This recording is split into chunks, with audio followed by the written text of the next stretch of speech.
আসসালামু আলাইকুম। যে কোনো ভিডিওর ব্যাকগ্রাউন্ড পরিবর্তন করতে পারবেন খুব সহজে, শুধুমাত্র মোবাইল দিয়ে। কি অবাক হচ্ছেন? প্রযুক্তির এই যুগে সবই সম্ভব। এখন গ্রিন স্ক্রিন ছাড়াই মোবাইল দিয়ে ভিডিওর ব্যাকগ্রাউন্ড পরিবর্তন করা সম্ভব।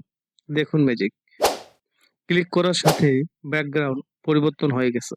ফটো যেখানে ছিল সেখানে আছে।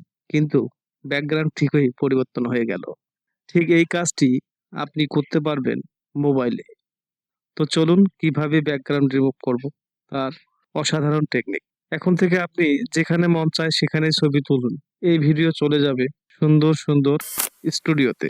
এই অসাধারণ কাজটি করার জন্য আপনার একটি অ্যাপ্লিকেশন লাগবে। স্মার্টফোনের গুগল প্লে স্টোর ক্লিক করুন। ক্লিক করার সাথে সাথে প্লে স্টোরে সার্চ বক্স দেখতে পাবেন। সার্চ বক্সে লিখে দিবেন ক্যাপকাট। লেখার পরে দেখতে পাবেন সার্চ বক্সের দেখবেন ক্যাপকাট সামনে চলে আসবে। এখানে ইনস্টল বাটনে ক্লিক করে ডাউনলোড করে নেবেন। আমার আগে থেকে ইনস্টল করা আছে, সেজন্যে ওপেন লেখা দেখা যাচ্ছে। আমি ওপেনে ক্লিক করব। ক্লিক করার পরে ক্যাপকাট ইন্টারফেসে চলে আসব। এখানে যে নিউ প্রজেক্ট দেখতে পাচ্ছেন, ক্লিক করে প্রজেক্টে চলে আসবেন। আমার পরে মোবাইলে থাকা ফটো ও স্টুডিও দেখতে পাবেন। আসার পরে মোবাইলে থাকা ফটো ও ভিডিও দেখতে পাবেন। প্রথমে আমরা ফটোতে যাব ব্যাকগ্রাউন্ড নেওয়ার জন্য। আগে থেকে ব্যাকগ্রাউন্ড থাকতে হবে আপনার স্মার্টফোনে। ব্যাকগ্রাউন্ডগুলো খুব সহজে গুগল ক্রোম থেকে নেওয়া যায়। দেখুন, আমি কয়েকটি ব্যাকগ্রাউন্ড সিলেক্ট করলাম। সিলেক্ট করার পর দেখুন নিচের দিকে অ্যাড বাটন দেখা যায়। আমি এখান থেকে অ্যাড করব। অ্যাড করার সাথেই এখানে চলে আসবে। আপনার ভিডিওটি যত বড় তত বড় করে দিবেন।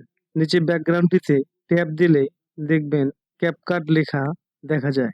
কপি টাচ করলে ভিডিওটি বড় হতে থাকে। আর এইভাবে কপি করে আপনার ভিডিওটি যত বড় ততটুকু পর্যন্ত টেনে বড় করে দেবেন। তারপর দেখুন এখানে ওভারলে আছে।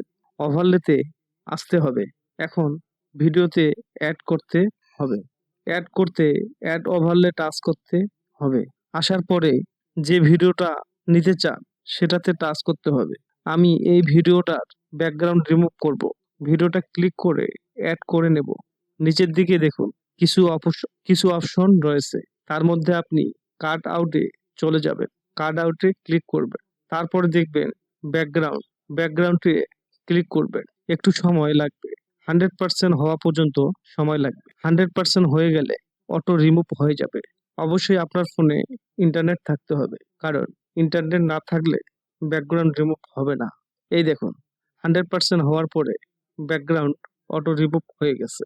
এখন আপনি যেমন চান তেমনটি করতে পারবেন। চাইলে বড় বা ছোট করতে পারবেন। আপনার ভিডিওর সাথে তাল মিলিয়ে যতটুকু ছোট বা বড় লাগে তেমনটি করে নিতে পারবেন। আপনি যদি চান এই ভিডিওটির সাথে বর্ডার সেট করবেন, তাও করতে পারবেন। বর্ডার সেট করার জন্য এখানে ক্লিক করবেন। করার পর এই স্টিকার ক্লিক করলাম। দেখুন বর্ডার চলে আসলো। এভাবেই বর্ডার সেট করবে। আর যদি বর্ডার না চান তাহলে উপরের কর্নারে টিক মার্ক আছে, এখানে ক্লিক করুন। তারপরে নিচে টিক মার্ক ক্লিক করুন। বর্ডার চলে যাবে। সবকিছু ঠিক থাকলে ভিডিওটি প্লে করে নেবেন। তারপরে ভিডিওটি শুনুন কত সুন্দর হয়েছে। ভিডিওটি যদি কোনো কিছু শিখে থাকেন তাহলে লাইক, কমেন্ট ও শেয়ার করে পাশে থাকবেন। ধন্যবাদ।